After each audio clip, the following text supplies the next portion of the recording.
ఈ సంవత్సరం జీహెచ్ఎంసీ ఆస్తి పన్ను, ట్రేడ్ లైసెన్స్ ట్యాక్స్ చెల్లింపులో వడ్డీ రాయితీ ఇవ్వమని తేల్చి చెప్పారు కమిషనర్ జనార్దన్ రెడ్డి.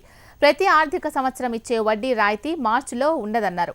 పెద్ద నోట్లు మార్చుకునే వెసులుబాటు ప్రజలు ఉపయోగించుకోవాలని కమిషనర్ జనార్దన్ రెడ్డి తెలిపారు. రేపు ఎల్లుండి యథావిధిగా జీహెచ్ఎంసీ సేవా సెంటర్లు పనిచేస్తాయంటున్న కమిషనర్ జనార్దన్ రెడ్డితో మా ప్రతినిధి యాకస్వామి ఫేస్ టు ఫేస్. కేంద్ర ప్రభుత్వం ఇచ్చిన 500,000 రూపాయల పాత నోట్లను ఆ పన్నుల రూపంలో విజువల్ రూపంలో చెల్లించుకునే వెసులుబాటు ఇవ్వడంతో కూడా పెద్ద ఎత్తున కూడా జీహెచ్ఎంసీతో పాటు ఇతర రాష్ట్రాలు కూడా పెద్ద ఎత్తున కూడా వసూలు అవుతున్నాయి. జీహెచ్ఎంసీకి గత నిన్న ఒక్కరోజు 54 కోట్ల రూపాయల వివిధ రకాల పన్నులు వసూలయ్యాయి. ఈ రోజు కూడా రాత్రి వరకు కూడా పన్నులు వసూలు చేయడం కోసం జీహెచ్ఎంసీ సిబ్బంది అంతా కూడా ఆయా కౌంటర్లో ఈ సేవ సెంటర్లో వినియోగించుకొని చెప్పి తెలియజేస్తున్నారు.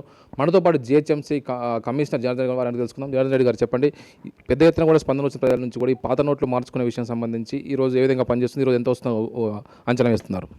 అంటే పాత నోట్లు కొత్త నోట్ల విషయం కాదు, కానీ ప్రతి సంవత్సరం ఈ మార్చి నెలలో ఈ వడ్డీ మాఫీ జరిగేది గతంలో. ఇప్పుడు ప్రభుత్వం క్లారిఫై చేసింది వడ్డీ మాఫీ ఉండదు ఈసారి.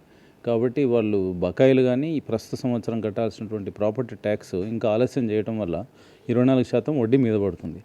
అది వడ్డీ మీద పడేసుకోవడం కంటే ప్రస్తుతం కట్టేస్తే ఇప్పటితో అది అంతమైపోతుంది, నెంబర్ 1. అండ్ భారత ప్రభుత్వం కూడా ఇంకొక 3 రోజులు టైం ఇచ్చింది కాబట్టి రేపు ఎల్లుండి వరకు కూడా ఉంది. బట్ లాస్ట్ డే వస్తే మళ్ళీ క్యూలు, బ్యాంకులలో ఎట్లయితే క్యూలు ఉన్నాయో అట్లా క్యూలు ఉండే అవకాశం ఉంది. అందుకని ఈరోజు ఉపయోగించుకుంటే బాగుంటుంది. అండ్ ఈరోజు చాలామంది ఎంప్లాయీస్ ఆఫీసెస్ కూడా వెళ్ళారు కాబట్టి వారికి అనువుగా ఉండేటందుకోసం ఈరోజు సాయంత్రం నైట్ 9 గంటల వరకు కూడా ఈ కౌంటర్స్ ఓపెన్ చేసి పెడతాము. సిఎస్సి సెంటర్ ఇది రేపు ఎల్లుండి మళ్ళీ మార్నింగ్ 10 నుంచి ఈవినింగ్ 5 o'clock వరకు. చాలా మంది కూడా పెద్ద అమౌంట్ కట్టేవారంతా కూడా ఐటీ గురించి భయపడుతున్నారు తెలుస్తుంది. దానికి సంబంధించి ఎలాంటి ఉంటుంది sir? That I cannot say anything. మా ప్రాపర్టీ ట్యాక్స్ మాకు కట్టాల్సిందే ఎలాగో. అది వారి దగ్గర ఇప్పుడు ఒక ఫెసిలిటీ ఉంది, 500 రూపీస్ 1000 రూపీస్ ఉంటే దాని ద్వారా కట్టమని. లేదంటే ఆన్లైన్ అయితే ఎప్పుడైనా కట్టుకోవచ్చు. If they have money at this point of time and they should pay to GHMC and clear their dues. ఈరోజు ఇప్పటివరకు ఎంతవరకు వసూలైంది సార్? ఇందులో దాదాపుగా అన్ని రకాల మొత్తం పన్నులు కానీ మిగతా ఫీజులు కూడా ఉన్నాయి కదా సార్? అవును, ఇప్పటి వరకు 1 గంటకు వచ్చింది అయితే 3.5 కోట్లు ఉంది. ఇప్పుడు 4 కోట్లు టచ్ అయ్యింది వచ్చి ఇప్పటి వరకు.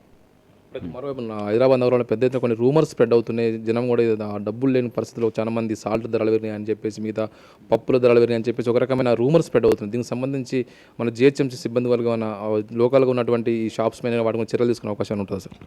ఎస్, మేము స్టడీ చేస్తాం. మరి ఇప్పటి వరకు రూమర్ స్టేజ్లో ఉంది కదా, అది స్టడీ చేసి అండ్ సివిల్ సప్లైస్ డిపార్ట్మెంట్ చూస్తుంది యాక్చువల్గా supply issues, and will be in touch with them.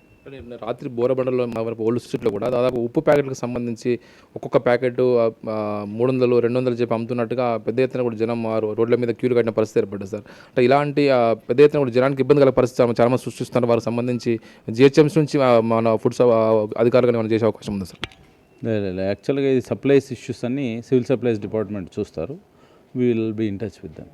Thank you sir. చూస్తున్నాం జిహెచ్ఎంసీకి పెద్ద మొత్తంలో ఆ పన్నుల రూపంలో డబ్బులు వసూలు అవుతున్నాయి. ఈరోజు ఇప్పటివరకు దాదాపుగా 304 కోట్ల రూపాయలు వసూలైందని చెప్పేసి కమిషనర్ గారు తెలియజేస్తారు. మరోవైపు మరో 2 రోజులు గడువు ఉన్నందున నగరవాసులంతా కూడా ఉపయోగించుకొని ఆ ప్రాపర్టీ ట్యాక్స్ కానీ, ట్రేడ్ లైసెన్సు, ఎల్ఆర్ఎస్ ఫీజులు కానీ, మిగతా వెకెండ్ ల్యాండ్ ట్యాక్స్ కానీ కట్టుకోవచ్చు అని చెప్పి సూచిస్తున్నారు.